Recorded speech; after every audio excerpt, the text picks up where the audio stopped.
না, আপনারা সবাই জানেন আমি কিন্তু গরিব করে চল, আর এত বড় নির্বাচন করা আমার পক্ষে। নির্বাচনের কমিশনের উচিত আমাদের দেশের জনগণ সাধারণ সবার দিকে মনে কথা বলা। হ্যালো বন্ধুরা, অফ টাইম টিভির নতুন ভিডিওতে আপনাদের স্বাগত।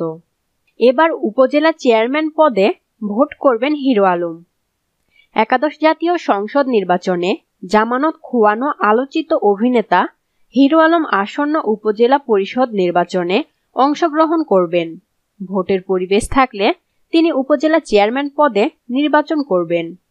সম্প্রতি গণমাধ্যমের সঙ্গে আলাপকালে বিষয়টি নিশ্চিত করেছেন এই হিরো আলম। নির্বাচন কমিশন ইসিকে হাইকোর্ট দেখানো হিরো আলম বগুড়া ৪ আসন থেকে স্বতন্ত্র প্রার্থী হিসেবে ভোট করেন। নির্বাচনে নিজের ভোটটিও দিতে না পেরে আক্ষেপ করে হিরো আলম বলেন, ভোট কেন্দ্রে গিয়ে দেখি ব্যালট নেই। ওই আসনে জয়ী হয়েছেন বিএনপির প্রার্থী। বিএনপির দলীয় সিদ্ধান্তে তিনি শপথ নেননি। এমতো অবস্থায় নির্বাচনের পরবর্তী ৯০ দিনের মধ্যে তিনি শপথ না নিলে এই আসনে ফের উপনির্বাচন হবে। উপনির্বাচনেও প্রার্থী হতে চান হিরো আলম। এ বিষয়ে তিনি গণমাধ্যমকে বলেন, দেখেন, এখনো যেহেতু আমাদের এলাকায় যে এমপি হয়েছে তিনি তো শপথ নেননি, এখানে তো উপনির্বাচন হবে।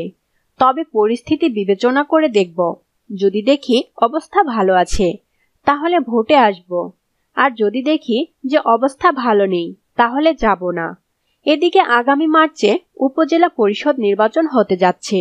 ওই নির্বাচনও করার ইচ্ছে আছে আলোচিত এই অভিনেতার। এ বিষয়ে জানতে চাইলে সংসদে জামানত হারানো হিরো আলম বলেন, এখন দেখেন, সবকিছু পরিবেশের উপর নির্ভর করবে। পরিবেশ যদি ভালো হয় তাহলে নির্বাচনে আসব, আর যদি পরিবেশ ভালো না হয় তাহলে নির্বাচনে যাব না। তিনি এর আগেও স্থানীয় নির্বাচনে অংশ নেন। সামাজিক যোগাযোগ মাধ্যমেও বেশ আলোচিত এই হিরো আলম। বর্তমানে সামাজিক যোগাযোগ মাধ্যমে বেশ আলোচিত হয়েছেন এই হিরো আলম। বন্ধুরা, এ ছিল হিরো আলমের নতুন খবর। এ ধরনের আরো খবর সবার আগে জানতে আমাদের চ্যানেলটি সাবস্ক্রাইব করুন এবং আমাদের সাথেই থাকুন। ধন্যবাদ।